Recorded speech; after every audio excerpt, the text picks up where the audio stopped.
ఈరోజు కోటి సంతకాలలో భాగంగా 3వ వార్డులో ఈ కార్యక్రమం నిర్వహించడం జరిగింది.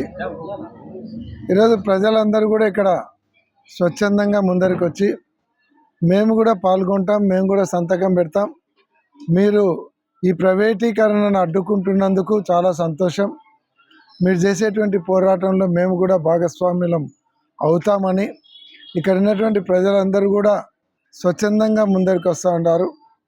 ఇక్కడ మా పిల్లల భవిష్యత్తు కోసం మీరు అందరు తిరుగుతూ ఉన్నారు కాబట్టి జగన్మోహన్ రెడ్డి గారికి మద్దతుగా ఈ కార్యక్రమాన్ని అడ్డుకోవడానికి అందరం కూడా మీతో పాటు ఉంటాము అని ఈరోజు దాదాపుగా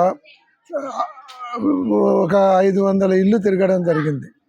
500 ఇళ్ళల్లో కూడా వాళ్ళే స్వచ్ఛందంగా ముందరికి వచ్చి సంతకాలు పెట్టడము, మమ్మల్ని ప్రోత్సహించే విధానాన్ని చూస్తే ప్రజలలో ఎంత వ్యతిరేకత ఉంది ఈ ప్రైవేటీకరణ అనేది తెలిసిపోతూ ఉంది.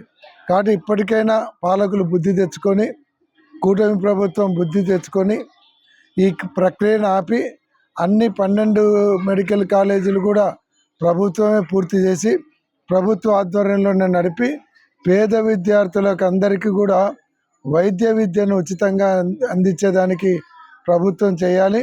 అలాగే ఉచిత వైద్యం కూడా చేయాలి. ఎందుకంటే లేకుంటే ఇవన్నీ ప్రైవేట్కి ఇస్తే వైద్యానికి కూడా హాస్పిటళ్ళల్లో డబ్బులు వసూలు చేస్తారు.